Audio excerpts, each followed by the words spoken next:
అదేవిధంగా ఫర్టిలైజర్ కూడా ఈ వ్యవసాయానికి సాగునీటికి రెండు ఇంటర్లింక్డ్. ఒక శాఖ ఇంకొక శాఖతో సమన్వయం చేసుకోవాలి. నాట్లు ఎంత వేసేది, ఎంత అవసరం ఉంది, అక్కడ ఆదిలాబాద్ నుంచి మొదలుపెట్టి అచ్చంపేట వరకు వివిధ జిల్లాలలో కొన్ని రోజులు వెనక ముందు వర్షపాతం. గోదావరిలో ఆగస్టులో నీళ్ళు వస్తాయి నార్మలీ, కృష్ణాలో కొంచెం ముందు వస్తాయి. కానీ దాని ప్రకారం వ్యవసాయం కూడా జరిగితే యూరియా కూడా ఏ రకంగా తీసుకోవాలో ఈ నీళ్లను అంచనా వేసుకుంటూ వర్షాలను దృష్టిలో పెట్టుకొని కంప్లీట్గా వాటర్ మేనేజ్మెంట్ చేసుకుంటూ ఈ వ్యవసాయానికి తగ్గట్టుగా ఈరోజు మనము ఎరువులను కూడా రైతులకు అందుబాటులోకి తీసుకురావాలి.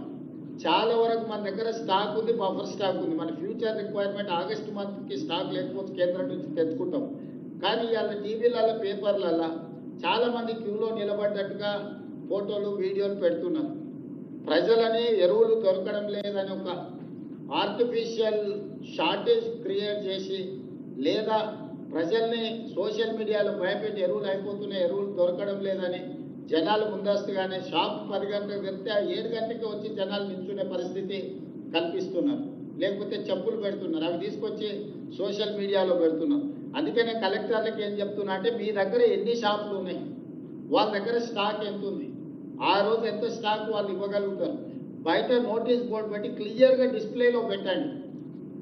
మీరు స్టాక్ ఎంత ఉందో ఆ స్టాక్ వాళ్ళతో పెట్టించండి. బయట ఖచ్చితంగా వాళ్ళు స్టాక్ ఎంత ఉంది, ఎంత అవైలబుల్ ఉంది, ఎవరు ఏం పరిస్థితి ఉన్నది, ఏమిస్తారనేది ఈ ఎరువుల డీలర్లతో ఖచ్చితంగా బయట పెట్టించండి. మీరు ప్రతి ఎరువుల షాప్ దగ్గర ఓ 2 పోలీసులను అదేవిధంగా రెవెన్యూ సిబ్బందిని పెట్టండి స్ట్రీమ్ లైన్ చేయడానికి. దాంతో నమ్మకం వస్తుంది. మీరు ఎవరు భయపడాల్సిన పని లేదు. స్టాక్ ఉన్నది, ప్రభుత్వం ఇస్తుంది, ఇప్పిస్తుంది. మీరెవరు దీంట్లో భయపడాల్సిన అవసరం లేదు అనేది క్లియర్గా వాళ్ళకి చెప్పాలి. కాబట్టి ఈరోజు మీరు చాలా వరకు ఎరువులు ఉన్నా కూడా పెద్ద పెద్ద లైన్లు కనిపించి షార్టేజ్ ఉందని ఒక కృత్రిమమైన వాతావరణాన్ని సృష్టిస్తూను దాన్ని కలెక్టర్లు అప్రమత్తంగా ఎదుర్కోవాలి. మీ ప్రాంతంలో ఉన్న మీ కలెక్టర్ పరిధిలో ఎన్ని షాపులు ఉన్నాయి, ఎక్కడ ఉన్నాయి, దాని యజమానులు ఎవరు, వాళ్ళ ఫోన్ నెంబర్లు ఏంది, అక్కడ ఉన్న స్టాక్ ఏంది, మొత్తం మీ దగ్గర ఆన్లైన్లో ఉండాలి. అక్కడ బయట వాళ్ళకు బోర్డు పెట్టి బోర్డులో వాళ్ళతోని రాపించి ఇంత స్టాక్ ఉంది మేము ఇస్తామని చెప్పి మీరు మొత్తం డిస్ప్లే పెట్టి ప్రజలకు అందుబాటులో పెట్టాలి. దాంతో ఏంటంటే ఎవరైనా అబద్ధాలు ప్రచారం చేయదలుచుకున్నా బోర్డు ఉంటే అది జనాలకు అర్థమవుద్ది. ఇక యూరియా ఉన్నది లేకపోతే ఇతర ఎరువులు ఉన్నాయి, సమస్య లేదు, మేము స్టాక్ ఎప్పుడు వచ్చినా తీసుకోవచ్చు అని. కాబట్టి బయట విజిబుల్గా వాళ్ళతోని బోర్డు పెట్టించే ప్రయత్నం చేసి ప్రజలకు ఎప్పటికప్పుడు చేయాలి. దాన్ని పర్యవేక్షించడానికి కూడా మీరు స్థానిక రెవెన్యూ అధికారులను పోలీస్ సిబ్బందిని కూడా వినియోగించుకోండి రేషన్ ఈ ఫర్టిలైజర్ షాపుల దగ్గర. లేకపోతే ఏమైందంటే ఇది ప్రాబ్లం అవుతుంది. అదేవిధంగా ఈ ఎరువుల డైవర్షన్ మేము జేపీ నడ్డా గారిని కలిసినప్పుడు వారు ఒక అబ్జర్వేషన్ చెప్పిండ్రు.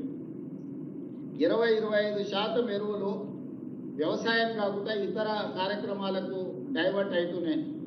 ముఖ్యంగా డీజిల్ దీంట్లో పొగ తగ్గించడానికి, పొల్యూషన్ తగ్గించడానికి ఈ సబ్సిడీ ఎరువులను వాడుతున్నారు, యూరియాను వాడుతున్నారని వారు చెప్పిండ్రు. కాబట్టి కలెక్టర్లకు ఈ డైవర్స్ అయ్యేదాన్ని లేదా పక్క రాష్ట్రాలకు బార్డర్ రాష్ట్రాలు మహారాష్ట్ర సరిహద్దులో ఉండేవాటికి అన్నిటి కర్ణాటక సరిహద్దుల్లో కూడా పోలీసులను కొంత అప్రమత్తం చేయాలి, అక్రమ రవాణా జరగకుండా. ఈరోజు ఇతర వ్యాపారాలకు కమర్షియల్లో కొనుక్కోవాల్సిన యూరియా ఈరోజు సబ్సిడీలో అగ్రికల్చర్కి ఇచ్చే యూరియాని వాళ్ళు దారి మళ్లిస్తున్నారని చెప్పి కేంద్ర మంత్రి మాకు చెప్పడం జరిగింది. తెలంగాణ రాష్ట్రంలో అంత 20-30% దారి మల్లుతుందని చెప్పి కేంద్ర మంత్రి గారు మాకు చెప్పారు. మేము నేను ఉత్తమ్ కుమార్ రెడ్డి గారు పోయి కలిసినప్పుడు.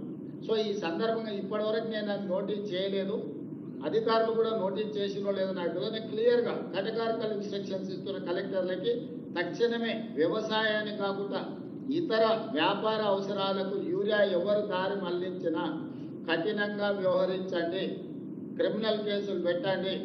ఎవరున్నా కూడా ఎవరిని స్పేర్ చేయాల్సిన అవసరం లేదు.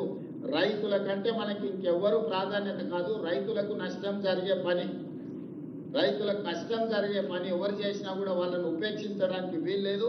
ఖచ్చితంగా మీరు వాళ్ళకి సంబంధించిన నిర్ణయాలు తీసుకోండి.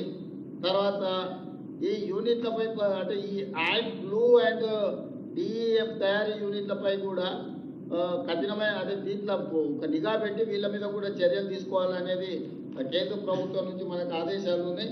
టోల్ ఫ్రీ నెంబర్ కూడా ఉన్నాయి. టోల్ ఫ్రీ నెంబర్ను కూడా ఫిర్యాదుల కోసం ఇట్లాంటివి వస్తుంది కదా, దాని కలెక్టర్లు అందరూ షాప్ల ముందర డిస్ప్లేలో రాపించి పెట్టండి. ముఖ్యంగా బస్ స్టాండ్లలో అక్కడక్కడ కూడా అవసరమైతే ఈ ఎరువులకు సంబంధించి ఏదైనా ఉంటే, ఏదైనా ఫిర్యాదు ఉంటే చేయడానికి టోల్ ఫ్రీ నెంబర్ని పబ్లిక్ ప్లేస్లలో కూడా మీరు